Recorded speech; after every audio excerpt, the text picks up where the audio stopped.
Are you a brick? A butcher? A spot monkey? Let's find out. We're talking pro wrestling slurs and insults next.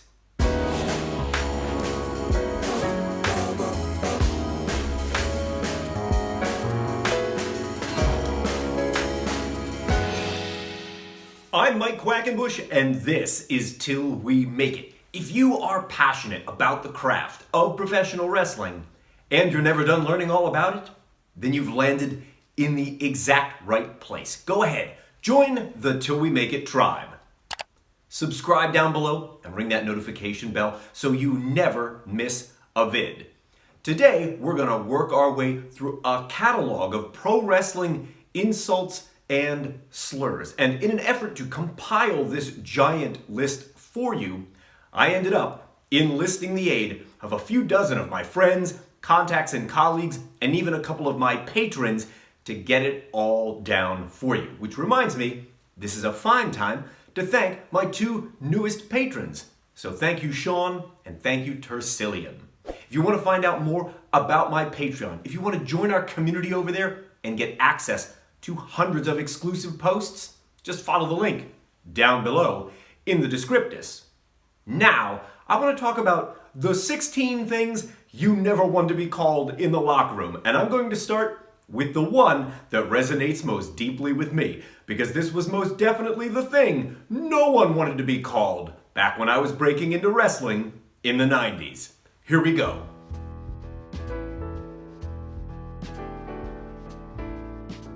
Back in the day, I dreaded being called a once-a-monther, and this is more or less synonymous with weekend warrior.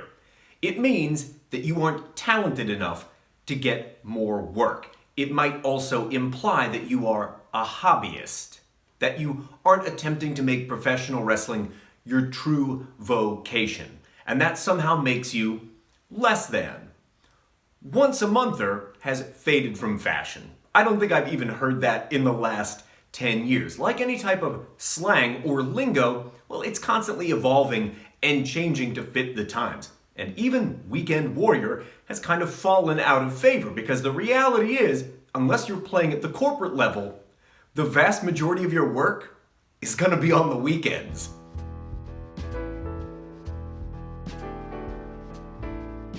This is one of the most intriguing on my entire list, because when I was starting out, this was considered a compliment, and along the way, across the decades, I have watched as this has devolved into an insult. It's being called a good or solid hand in the ring. If someone were to summarize your talent by saying, you're a good hand, you're a solid hand in the ring, many years ago, this was seen as a compliment.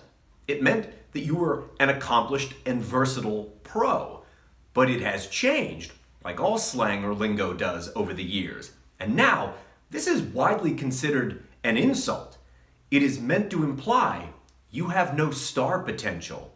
The most you'll ever be is adequate. It might imply you've already hit your ceiling.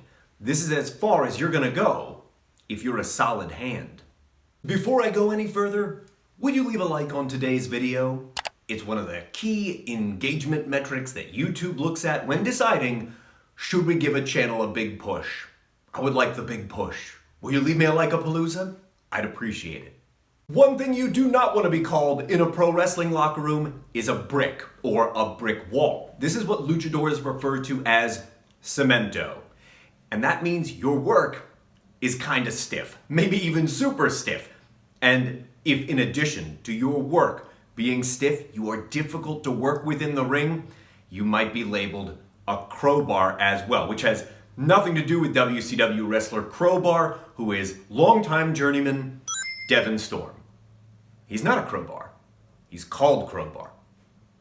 He's great. Miss you, buddy.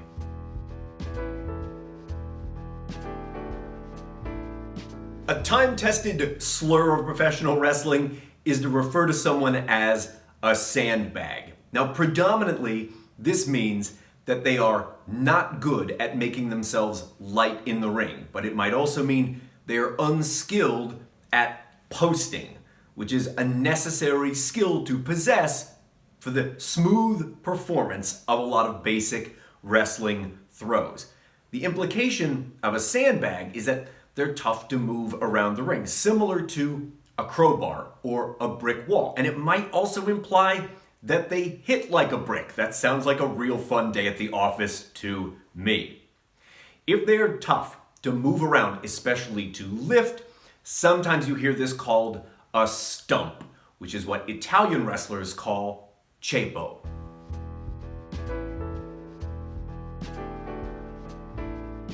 I'm putting together these 3 insults because they all convey the exact same message when they're spoken aloud in the locker room. They are nice guy, sweetheart, and variations on bless their heart. So if you were to hear someone being described like, he's a nice guy, she's a sweetheart, oh, bless their heart, it all means the exact same thing. It means they're a lousy in-ring worker.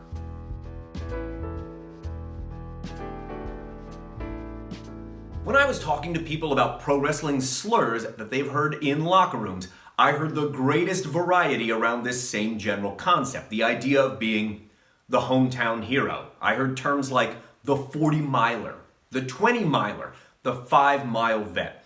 And all of these mean the same thing roughly. It's that this person can't get booked outside of their hometown. That's all the value that they have. But it could also imply they're unambitious or they're bad at networking. If they had more ambition, if they were better at networking, they'd be able to escape the gravitational pull of their hometown. But they can't find bookings more than 20 miles out. They can't get booked outside of a 5-mile radius. They are a hometown hero. And it is not meant lovingly. It is definitely an insult. Are these all familiar to you, or are some of them brand new to you today? Let me know down below in the comments.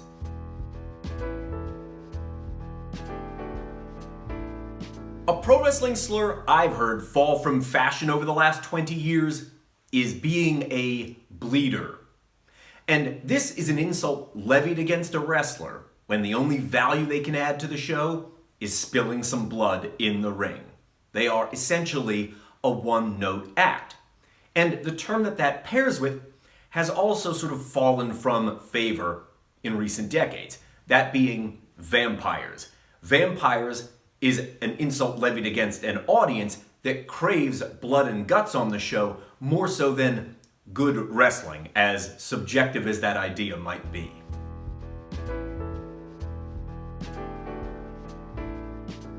This next unflattering term is so old, I practically forgot all about it.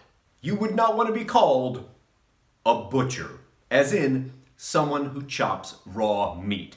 A butcher is a wrestler who just chops and punches their way through matches. They seem to possess no technical wrestling skill. They seem incapable of running spots. They just punch and chop their way through the entire match. And this pretty old school insult reminded me of another job-related one, being a carpenter. But a carpenter is a compliment. This used to be something you wanted to hear. I don't think people say it at all anymore, but you used to want to be called a carpenter. It meant you could build a good match with anyone. So, quick summary here: butcher bad, carpenter good.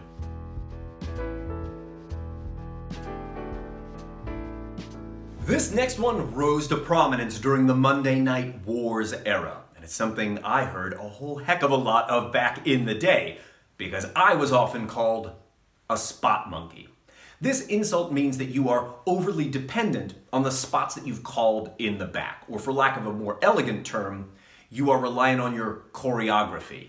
You are unable to go to the ring and make it all up in the moment. You're unable to improvise, to walk and talk a match live as it's happening. You may not be able to listen to the input from the audience and then synthesize that, choosing what to show them, what not to show them, and putting it into the match on the fly. A spot monkey, at least in the minds of people who wield that as if it is a slur, believe you're little more than a trained circus animal.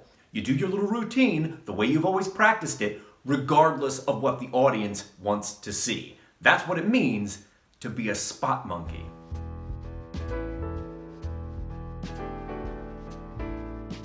This next one genuinely surprised me, but it is heavily regionalized. I started out my career in the northeastern United States, and what I noticed about this particular slur is that I heard it from wrestlers in the South, no further west than Texas. It's being called a carny, a dirty carny, or a lazy carny, taken from the term for a carnival worker. But what it means is a wrestler who takes no big bumps during a match and has no flashy moves.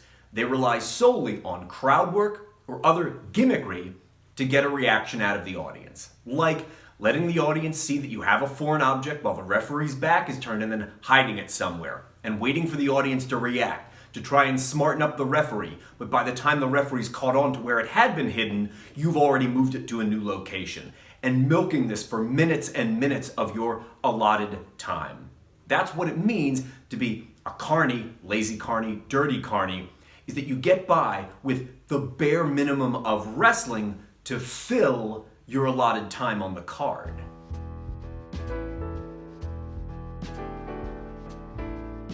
This next insult remains popular to this day. It's been around for decades now. You don't want to be called a backyarder, sometimes just shortened to yarder in wrestling locker rooms. Because what's meant by that is that you seem to have no credible training whatsoever. It can also be a reprisal of someone's gear, that they have homemade, tattered, or otherwise unimpressive gear that doesn't seem to have been made by a professional gear maker. It's definitely meant to imply that you do not understand elements of performance or structure. You maybe understand wrestling moves, and that's about as far as you've evolved as a performer. That's what it means when someone else calls you a yarder.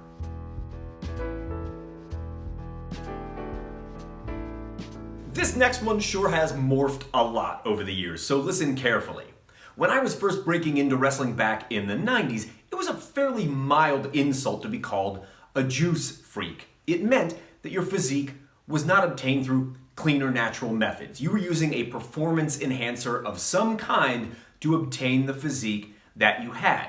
But when I was coming into wrestling, that was fairly acceptable. It was really quite commonplace. But attitudes toward that have changed over the years. And being called a juice freak became more and more of an insult as time went by, to the point that it has evolved into something else entirely. I don't even hear that term used anymore. When people are trying to levy that insult, what is most commonly said now is they have $1 million body or $1 million look, full stop. There are no further qualifiers thereafter. And this comes with a new added wrinkle. If someone were to say, he's got $1 million body, they've got $1 million look, what's meant by that is they are a physique only. They've got a body, they look like they are a professional wrestler, but they have none of the other skills necessary to do the job. It's definitely an insult.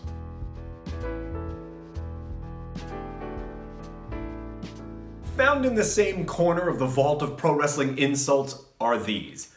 A bowl of cornflakes, sometimes simply shortened to cornflakes or vanilla.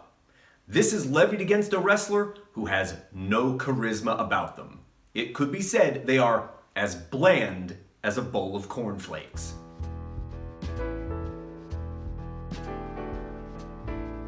Steak is an insult I never heard before I was doing research for this exact episode, and it seems to trace back to Pete Gass's days in Ohio Valley Wrestling. Steak means cringy.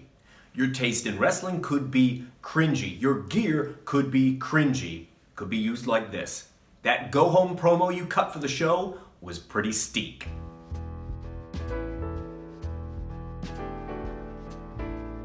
British wrestlers well-versed in Cockney rhyming slang, they seem to have an entire dictionary of insults and slurs all their own. I'm going to share just one with you now.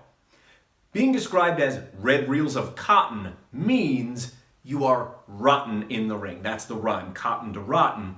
Sometimes it's just shortened down to red reels. Shout out to Johnny Kidd for sharing that one with me, who is every bit as talented in the ring as he is lovely in real life. You're a gem, mate.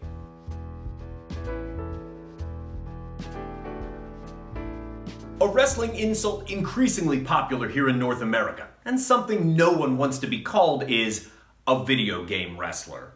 And this means that you seem to have no storytelling ability whatsoever. You don't understand performance. You don't understand match structure. The best you are capable of is a random pile of moves, and one of them happens to be the last in the sequence.